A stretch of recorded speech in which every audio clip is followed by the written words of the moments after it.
Hi, my name is Lisette Burgos, but when I'm working, my name is Deputy Burgos. I work for the Crime Prevention Unit, and I wanted to let you know that we're here to serve and protect you. But we also wanted you to know that we're human just like you. We feel, we laugh, we enjoy life just like you, and we want to make sure that we also go home to our families at the end of the day. Single year, because she's in foster care, because her father abused her, and her mother couldn't believe her. She is the child I am for. I am a volunteer child advocate. I am you. Florida residents call toll-free 866-341-1425.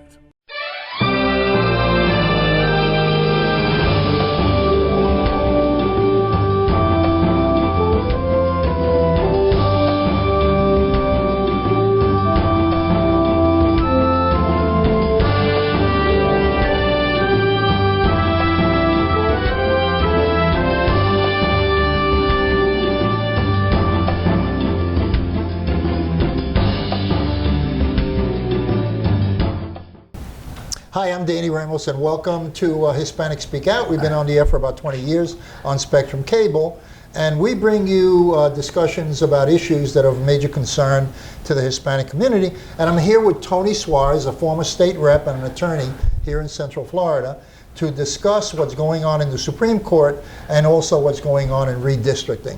Tony, what's going on with the Supreme Court?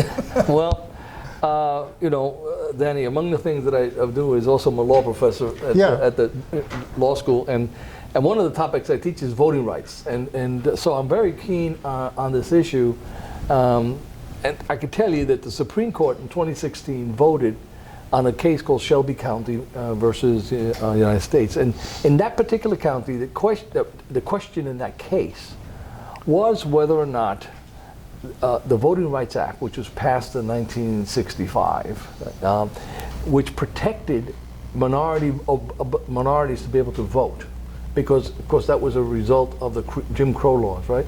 We had a bunch of states in the South that while the African Americans were freed after 1865, they did everything they could. Were they really free after 1865? Well, that's the point, right? That the southern states did everything they could to ensure they could not vote. And so they passed a series of laws, which we called the Jim Crow laws, in order to prohibit them from voting. In 1965 came the big bill, Civil Rights Act, which said that in those states that had passed those Jim Crow laws and were trying to prevent African Americans from voting, that before they can change any law that had to do with access to the ballot, ability to vote, time and places of voting, they must get pre-clearance from the Federal Department of Justice before they can change any state law affecting those issues. Mm-hmm. And that ran right up to 2016 in the Shelby County case, when the Supreme Court, in an opinion written by the current Supreme Court President of the Supreme Court, John Roberts, said that section was unconstitutional. It was unconstitutional because based on statistics of the 1960s and 50s, and the United States had changed quite a bit since that time, and they quoted, look at the advancement of how the African American community had, and therefore that Section 5 was an undue burden on those states. So and they eliminated it. Section 5 was so the United States Justice Department could check on what these states were doing. Exactly. That was the Justice Department would have to approve it before they enacted it. Exactly. That is exactly what Section 5 said of the 1965 Civil Rights Act. With Shelby County, they did away with that. On the presumption, it was no longer needed. Of course, now we know that post-Trump, 17 jurisdictions believed that their laws were so bad that there was all this fraud, and a result that now had to pass the restrictive voting law, making it more difficult on the pretense that they had to make sure that there was no fraud, a fraud which they have not proven, but based on that, they decided to change the law. And all those very same states that previously were prohibited from changing the laws are now changing their laws. Exactly opposite of what the Supreme Court said. So we're going back to Jim Crow laws. Yeah. That's exactly where. So, Yeah. so now, of course, everyone has their point of opinion on that, but clearly, I could tell you as a law professor interpreting the statute that, in my opinion, that Shelby County case, freeing up the states to do what they want, is just now giving fruit. The pie has risen. Okay. The cake is risen, and we now have the direct results of Shelby County. Okay. So what comes now? Well, now instead of preventing the problem, now we have to act after the problem. So now, until cases are brought individually against each individual state, the Justice Department has to bring lawsuits to prove that these changes are directed at minorities and have the effect of reducing minority participation. So that's what they have to now prove. So the Justice Department is going to have to sue all of these states and all of these jurisdictions, which will take a long, long time. Yep. And cost millions of dollars. Millions of dollars. Tens of millions of and dollars. many elections may have been affected already by that. And then that dovetails into, of course, the next issue. Well, which has is, the Supreme Court become knowledgeable, and will they change it back again, or how does it work? Okay. Does somebody have to take it to the Supreme Court again, and then they revote after seeing what's going on? No, unfortunately, it can't happen. It can't that way. happen. No. So what happens is, if I were the lawyer representing the United States government against the state of Florida, because they passed these laws in violation what I believe to be a restriction on the rights of minorities, I would bring a lawsuit and say this violates the rest of the 1965 Civil Rights Act, and I told you so. That releasing Florida from the 1965 Section 5. So would be exactly this. Florida is one of the states that's involved in they this. Have to have that. Okay, and in Florida we have the Republican House, and we also have a Republican governor, so that's uphill. And every state that has been changing the laws since the Trump administration has all been Republican controlled. Okay. I mean, those are facts. So we're rolling back to the days of pre-1965. Unfortunately, that's where we're at. And so now the solution is not in the Supreme Court. The solution is back in Congress to pass a law to reinstitute Section 5, all right, or do amendment to the Constitution. You can amend the Constitution to ensure and enshrine the ability of people to have access. And to how law. likely is that? Not likely, because as we now know, the Senate split 50-50 with a couple of Democrats who are on the cusp. And just recently, as of today, Joe Manchin from West Virginia, conservative Democrat, has indicated that he would not support the John Lewis Voting Rights Act, which was an expansion of ability to vote, a federal intrusion into the rights of the states to set the time, places, and location. So he would not support it.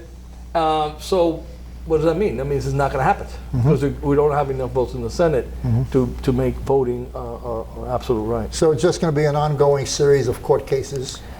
Yeah, it'll be an ongoing court cases until those forces that believe that the people have a right to vote win the majority in the states. And it is the states that set the right, because the Constitution says that. It is the states that have the right to set the manner and place of the elections. So you see the problem. You have a federal election, but the person who sets the time, location, and place of the voting, whether it's one voting booth or 100 voting booths, whether it's one box or two boxes, whether the paper ballot is 1 or 5, that's all the states' rights. The federal government has never indicated and said, you must have election day on such a day. You must, they coordinate, but they've never dictated to the states. Do they have the capacity to dictate legally? Or? Only to federal elections they have the capacity. Okay, But so they all could not tell local, in the state, local and state, nothing. Exactly. Okay. Well, it seems like they're going to be fighting it out for a long time. It is. Long, It's a long very time. contentious issue, and it really requires, the people listening and voting to educate themselves, understand what's going on, because it's a complex issue. And I have a time explaining that to law students, much less explaining it to people who just, what is they talking about? You have to get educated, you have to know what your rights are, you have to get involved, because there are people out there who don't want you to vote, don't want you to participate. Of course. They want you to go. In the Roman times, you know what the Roman emperors did when they really wanted to pass contentious things and take power? They had games. They had the Roman games. That's the whole purpose of the Roman games, was to entertain the masses. So they entertained with that while they stole the treasury of Rome. Okay. Just keep the folks happy. Keep you know, the folks happy. You know? Exactly. Yeah. All right. So another issue that's come up is redistricting. Yeah. Okay. So we're going to be seeing a big effort for the redistricting. Tell us bring us up to date on redistricting in Florida. Redistricting is an issue, of course, every 10 years. The Constitution, the federal Constitution says that the census of people of the nation must be counted every 10 years. And based on the number of people that are in your states is how the number of congressmen is apportioned. Every state will get two senators no matter the size of the state. But the number of congressmen that you get in the 435 person Congress is apportioned according to your population. The bigger the state is, the more congressmen you have. All right. So now, in the last election, last census of 2020, Florida gained, Texas gained, California lost, New York lost. California will lose a congressman, so when they have to, and New York lost a congressman, so when they redo the districts, they have to redo the lines, and someone, like in the chair, you know, the revolving chair, someone's out. Somebody's not going to get a chair. Someone's not going to get a chair, exactly. Meanwhile, in Florida, there's an extra chair. Okay. So now, who do they go to? Right? Yeah. Well, how do they determine where that chair is going to be? Okay, because who decides that? Okay, the decision of where the chair is going to be is determined by the state legislatures. The state legislatures draw the lines. Now, our rules that each district must be equal in size, so they can't have one district with 4 million people and one district with 1 million people. They must be equal in size. It'll be about 1.2 million, 1.3 million for each congressman, something like that. And so they have to draw lines according to the size of the district, and it must be contiguous. We've already had cases where the district started in Orlando, ended up in Jacksonville, in order to try to comply a political motive. Right. So they had the same equal, but it was stretched along different communities in order to, in that case, was to create an African American access seat. Right. That has now been ruled that you can't do that. Supreme Court then has also said that you can't use race as your primary factor for determining how the districts. Okay. But the big contention was that recent? That was recent, right? Okay. That's in a series of cases, but most recently, I would say, in 1980, early 90s, where the Supreme Court has clearly said race cannot be the primary. It could be a factor, but cannot be the primary factor. Now, but what is contentious, what is still up in the air, is can they use political parties? So you say, I want to create a Republican district. Can you do that? Okay, I want to create a Democratic district. Can you do that? Supreme Court has pretty much said, in my interpretation, yes, you can. That's a political question. I'm not going, we as a court, I'm going to determine you have to have so many Democrats, you have to have so many Republicans. That's a political question that has to be determined by politics. It's not for the Supreme Court to determine what the proper balance is, so therefore we let it go. So because of those latest series of cases, I assume that the Republican legislature of Florida is going to try to draw the lines to maximize the number of Republican seats. Now, of course, they can't exclude, because Democrats and Republicans are mixed all over the place. But you know, through the statistics they have it broken down by precinct. So they know how each precinct voted for Trump or voted for Biden. So they can take and then string those Republican districts or string the Democratic districts along the way to create the districts they want. So that decision is made by the state legislature, and the content of the decision is going to be based upon whether it's Republican or Democrats in control. Right. That's basically what's going to come down to. Do they actually vote, or is it something? It's a bill. It's actually a bill. It's an actual bill, yes. So if you have more Republicans, they're going to win. If you have more Democrats, they're going to win. Exactly. So where's the equality in voting? You know, listen, we only have 1 minute left, so wrap it. You know. Well, again, it comes back down to the voter. Yeah. Because just because you are registered a Republican doesn't mean that you have to vote Republican. You Yeah. can vote your conscience. And same thing, most districts now have large portion independent voters. Yeah. So they're not taking into account in this redistricting. Right. So ultimately, those independent voters and voters who vote their conscience, not party, are the ones who are going to control the ultimate decision. Wow. Que sancocho. This is Danny Ramos. Stand by because we have another guest. We're going to take a little break. Thank you. Single year because she's in foster care, because her father abused her, and her mother couldn't believe her. She is the child I am for. I am a volunteer child advocate. I am you. Florida residents call toll-free 866-341-1425. Hi, I'm Danny Ramos, and welcome to Hispanic Speak Out TV. We've been on the air for about, I don't remember how long because I'm a little old, so it's difficult for me to remember sometimes. I think it's about 20 years.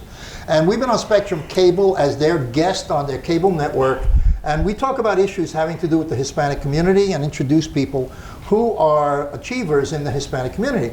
And here we are today with Latino Justice, right? Hi, that's right. Okay. Latino Yeah. Justice PERLDEF. You cannot forget the PERLDEF. Latino Justice? PERLDEF, Puerto Rican Legal Defense and Education Fund. That's part of the title. That's part of the Okay. title. We You won't guys lose it. been around for so long. Yes. And what exactly do you guys do? We fight for, on behalf of Latino communities, their civil rights. We started in 1972 in New York, fighting on behalf of Puerto Ricans, the diaspora, in different areas such as voting rights, education, to make sure that children were able to receive education opportunities in Spanish, as well as making sure that Puerto Ricans were not discriminated against at the polls. Since that time, we've continued fighting and in service of our mission and inclusive of the Latino diaspora. So Puerto Ricans and you name it, we look for class action type impact cases.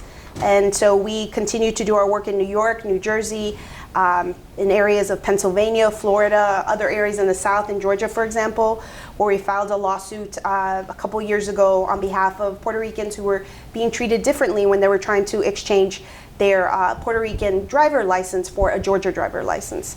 So we do those types of cases. We just filed something in Florida on Monday on behalf of voters in the state of Florida against SB 90, which I'm not sure if you've heard of. It's a law that is trying to curtail voters' rights as it relates to access to vote by mail, the ballot box, line warming So activities. what is and the other position things. of Latino Justice having to do by mail and the voter box?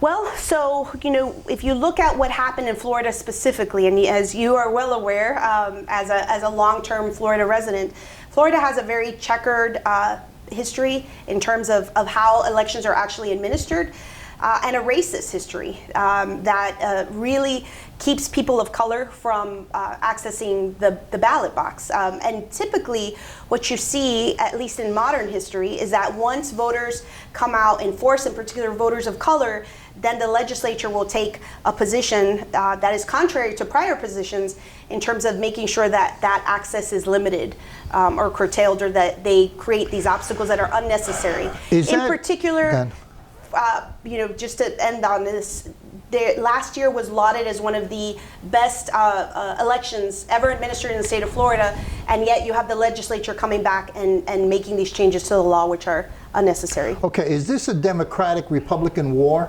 going on? Is that what it is? Because you're saying the legislature. Now, the legislature, I think, is Republican here, right? Absolutely, yes. And minorities, Hispanics, Afro-American, are generally Democrats. So what you're saying basically is that the Republican Party is taking positions to hold back minorities from the polls in order to stay in office. Well, we don't see it as obviously it's voting is political. There's no question about it. There's no denying that is what it is. That's it's what it is, political yeah, act, yeah, and it's yeah. the expression of an individual, and it is a right that is protected and has been fought for the beginning of this country's history. But what I will say is that what we see is really that these acts are racist. And the reason for that is that, in the state of Florida, look at what happened in 2020. Trump won. He ran for president, and in the state, Trump won. you have such a different Latino community representative throughout the entire state, from the very conservative Republican Cubans in South Florida and Miami to Central Florida, where you have Puerto Ricans that some of them you could say vote in a block of Democratic, but then there are others that are also very conservative and Republican. So I don't think that you should categorize, and in particular I'm speaking about the Latino community, that you should expect that voters who are classified as minority voters, that they will vote in a particular block. Our position in our organization is we are a nonpartisan organization, and we believe that all voters should have access to the ballot box. But being said, yes, okay, it's primarily known that most Puerto Ricans are Democrats. Well, I mean... So, no, I'm just saying that. Yes, you know, okay, so sure. your organization is neutral Yes. in what it does, Right. because I'm sure if that was a flip and it was the Republicans being blocked, that your organization would also see that that's against the law. Absolutely. But it benefits, it's a party war between Republicans and Democrats right now. So, and the governor is Republican, and so is the state legislature Republican. Right. Well, I think at the end of the day, what we have to look at is who's losing, and it's an anti-voter law. Period. Yeah. Like whether it's if you want to classify it as a partisan war, that's up to the politicians to fight over. But at the end of the day, it is anti-voter, and it's hurting the voter, right? A voter who, for the first time, for example, maybe last year decided, look, I want to vote through the ballot box. I like going in person, but because of the pandemic, I'm not going to do that this year. I'm going to give my ballot to my neighbor or I'm going to have my nephew take it for me. And now this year they find themselves with a complete change in how that may be executed. Just to point it out, in the last election, I put it in the box. There was, I could have gone in the building, Yes. but there was a box outside. Absolutely. So who wants to stand in line? Absolutely. You know what I mean? So I just dropped it in the box and left. Took me a minute. Absolutely. As opposed to maybe a half hour. Absolutely, and I will say, we credit where credit is due. I think the elections officials, the supervisors of elections in this case, did a tremendous job responding to not only the interest obviously in the general election in 2020, but also making sure that the community felt safe to exercise their right to vote. And I will point out that the supervisors of elections have taken a strong position against this law because it creates an administrative nightmare for them.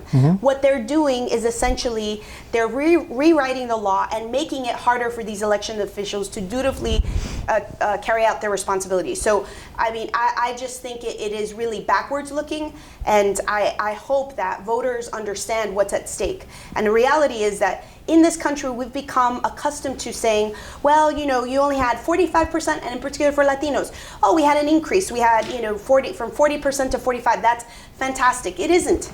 Fantastic is 100%. Fantastic is things that you've seen historically happen in Puerto Rico, where people are engaged and people want to express their voices. And I think that that's what every American should be striving to make sure that all communities feel represented. And the way to do that is really to vote.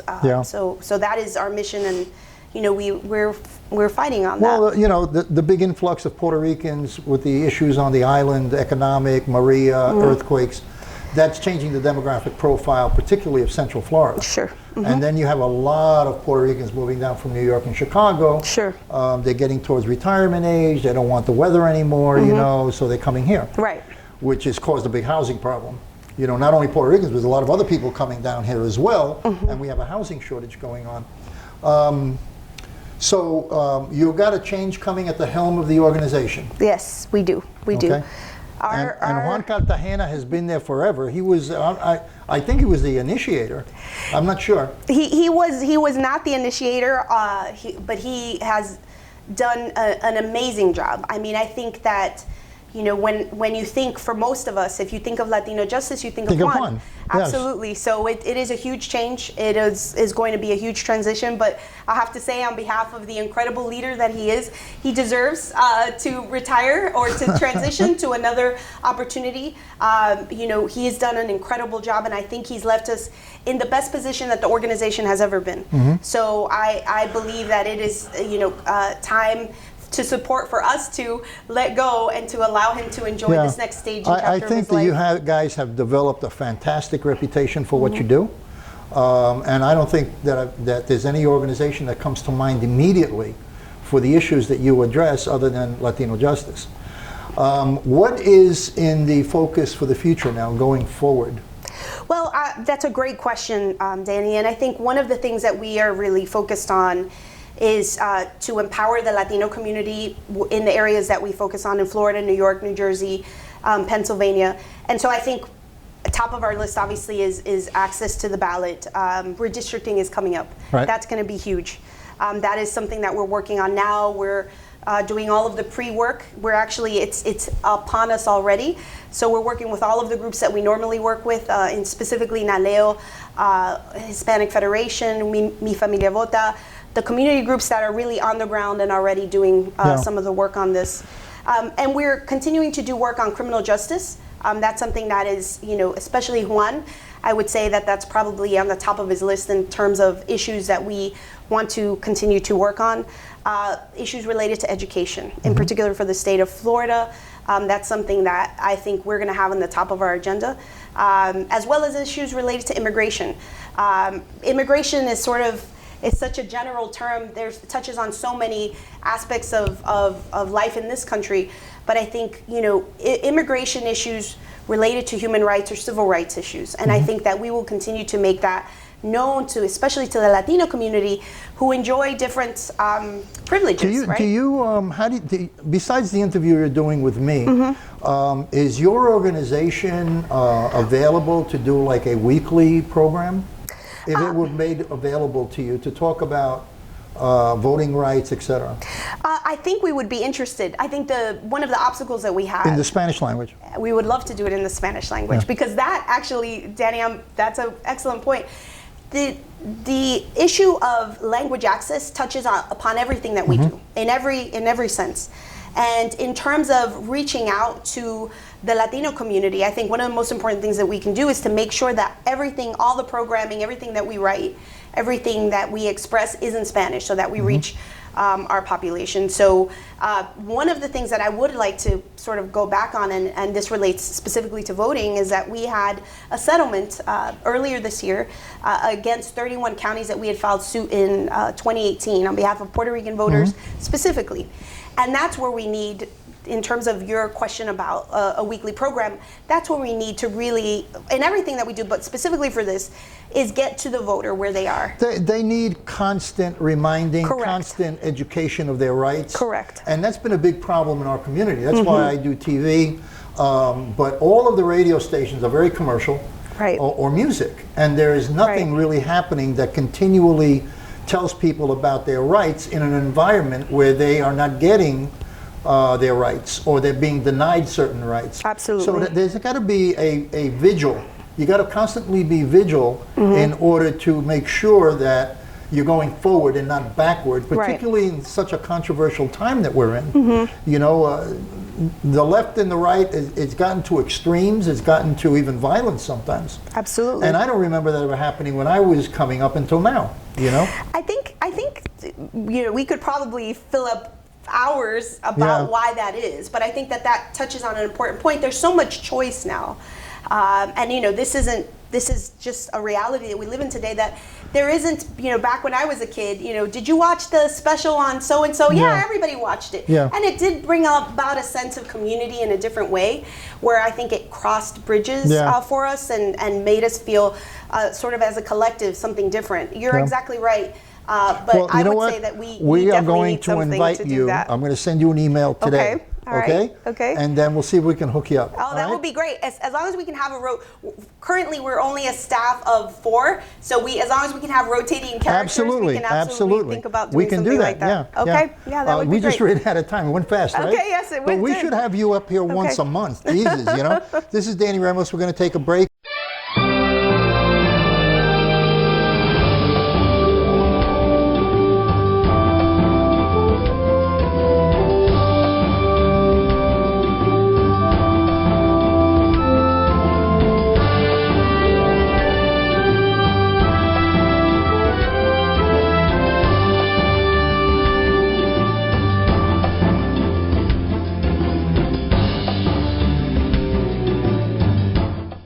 Year because she's in foster care, because her father abused her, and her mother couldn't believe her. She is the child I am for. I am a volunteer child advocate. I am you. Florida residents call toll-free 866-341-1425.